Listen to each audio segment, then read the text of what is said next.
Hello everyone! Magandang gabi sa inyong lahat dyan. At welcome sa aking YouTube channel. At yan, nakikita nyo na naman, meron na naman tayong bagong i-discuss na coins. At don't forget to follow, like, share, subscribe mga kaapunte.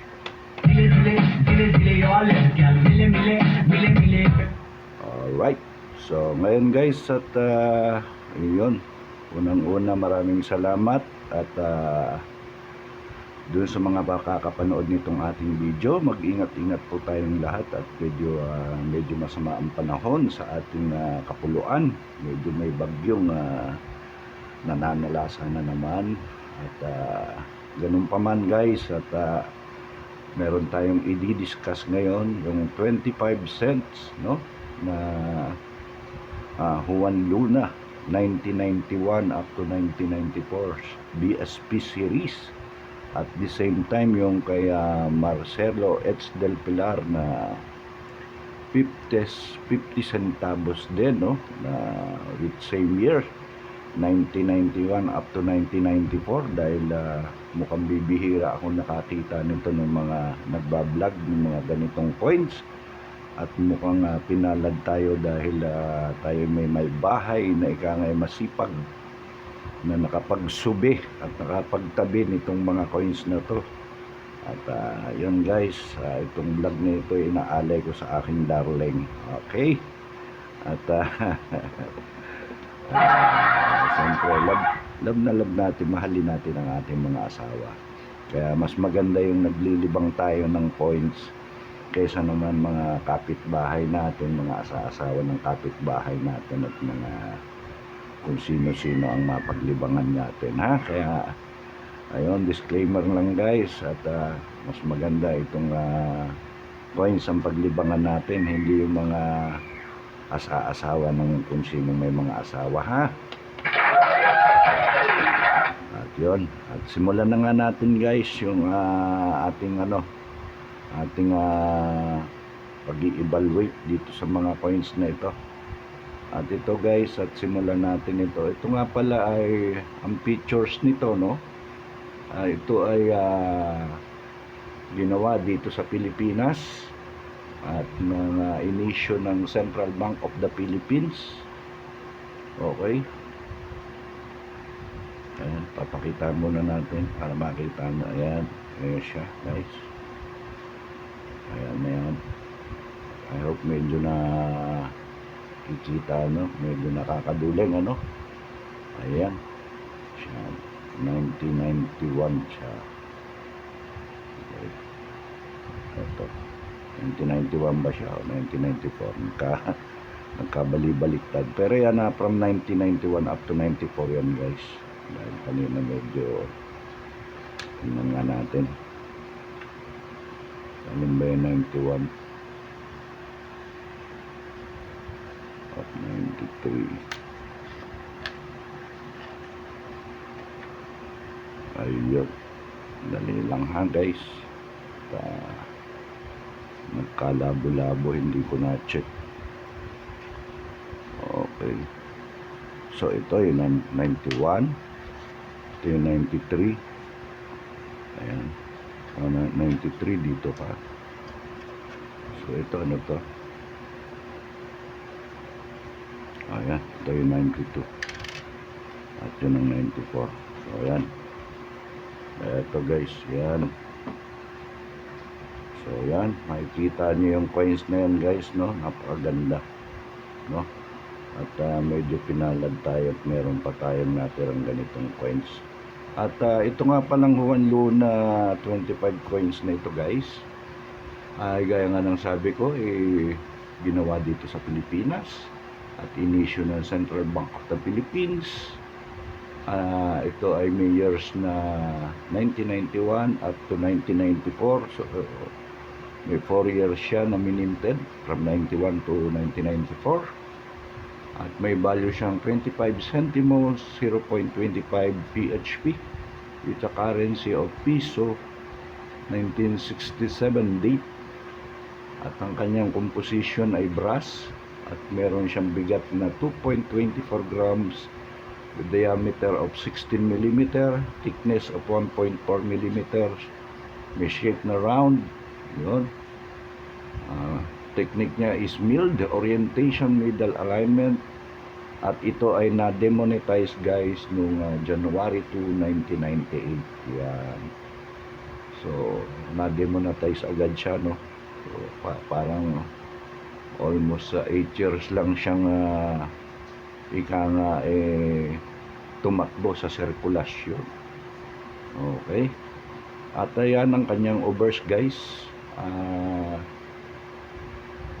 Yung bust of Juan Luna facing right. Yan. Ayan guys, kita nyo. At ang kanyang script ay Latin, lettering Republika ng Pilipinas, ayun sa taas. At yung kanyang pangalang Juan Luna. Ayan. At yung kanyang mint year, andyan sa ilalim, medyo malabo yung ating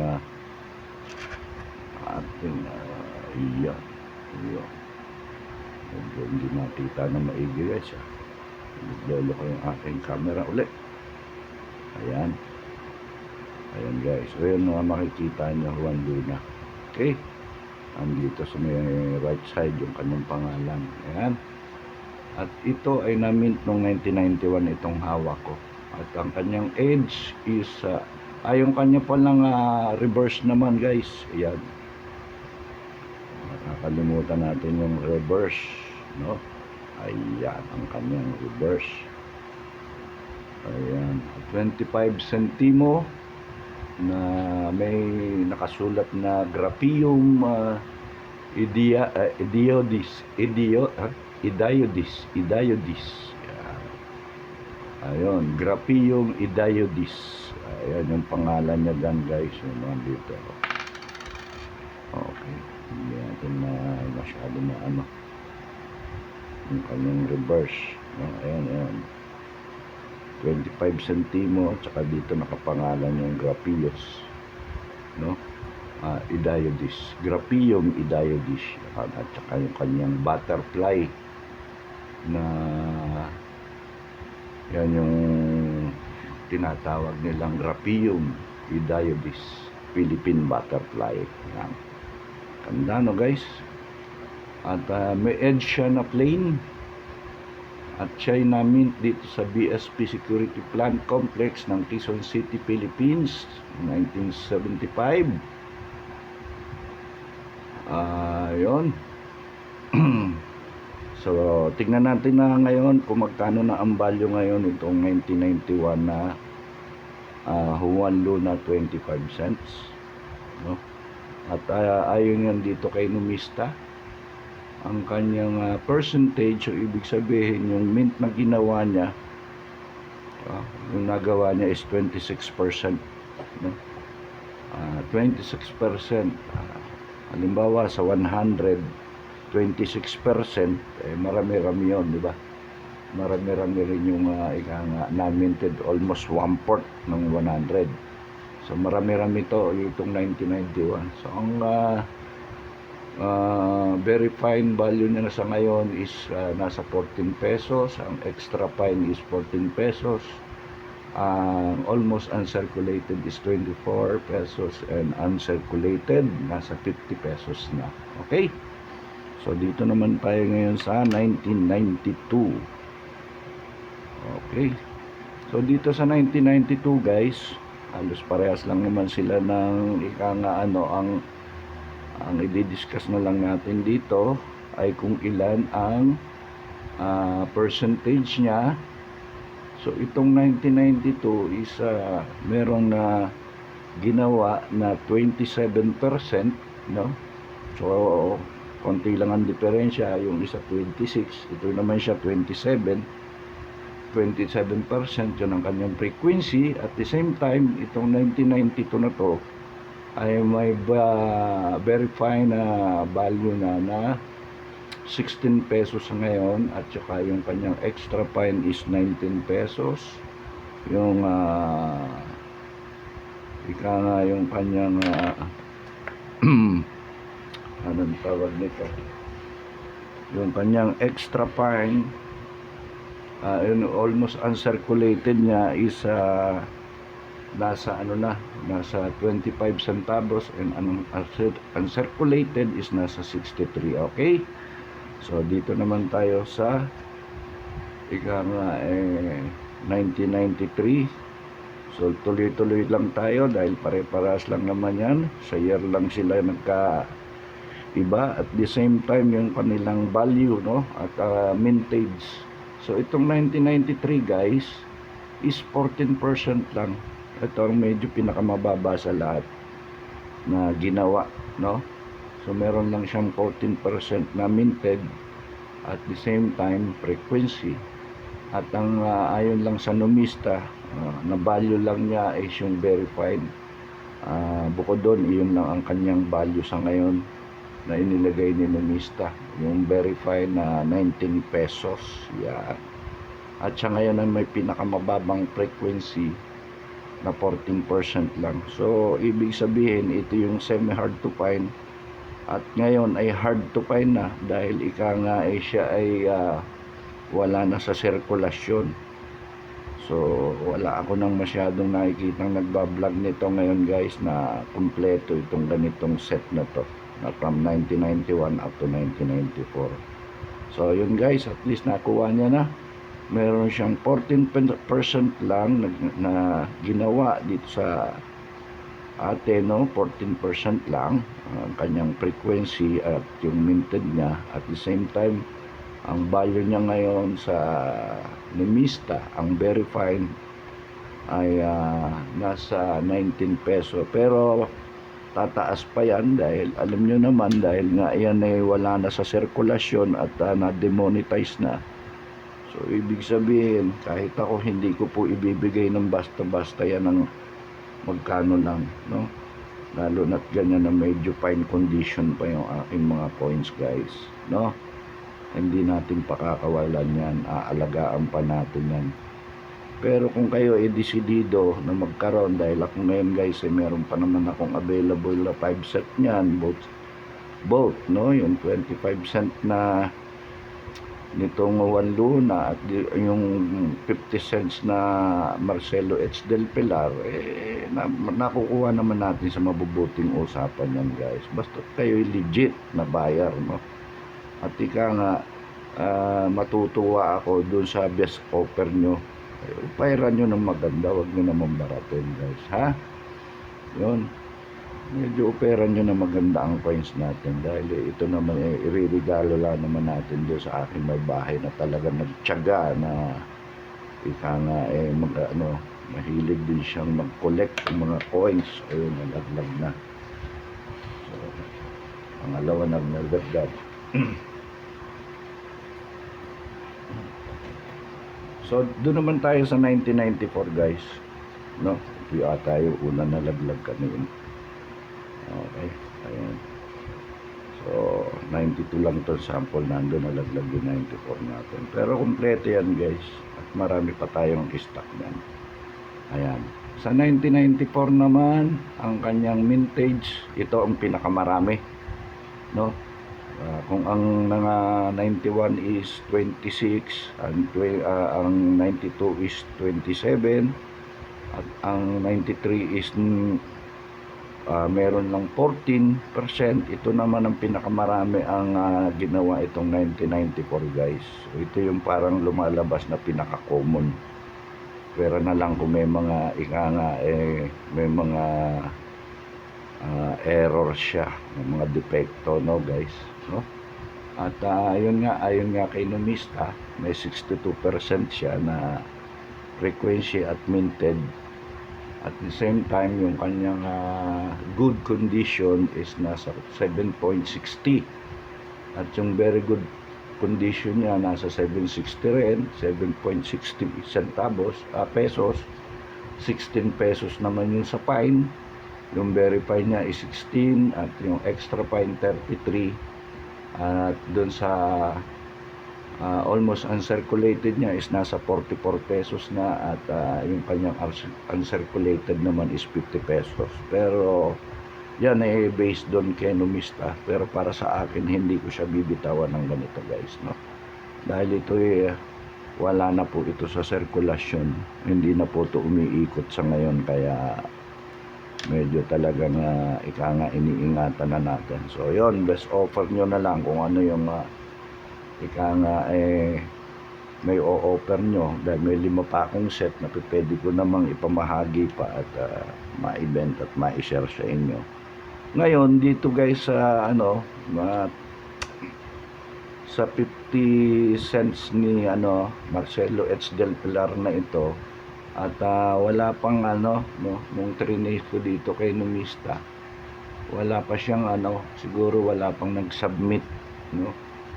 Dahil wala akong makitang record niya dito, wala pang record dito kay numista to.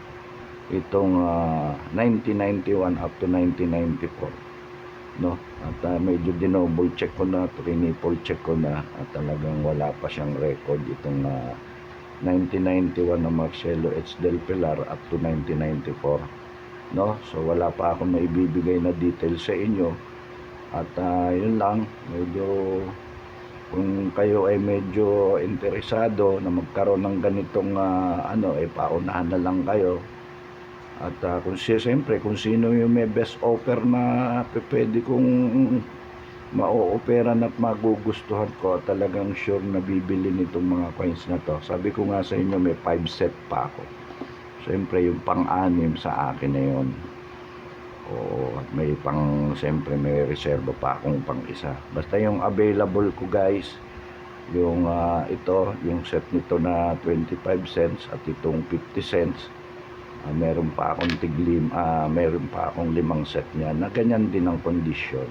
Okay, so yan ay pwede naman nating mapag-usapan, basta ika nga kayo talagang sigurado at hindi nakikipagbulahan sa akin, at talagang sure kayo at maayos kayong kausap. At siyempre kung mas maganda offer nyo, dahil regalo ko lang naman yan doon sa nagtabi, yung aking may bahay na napakasinop guys. At I hope guys siyempre huwag natin pababayaan natin may bahay.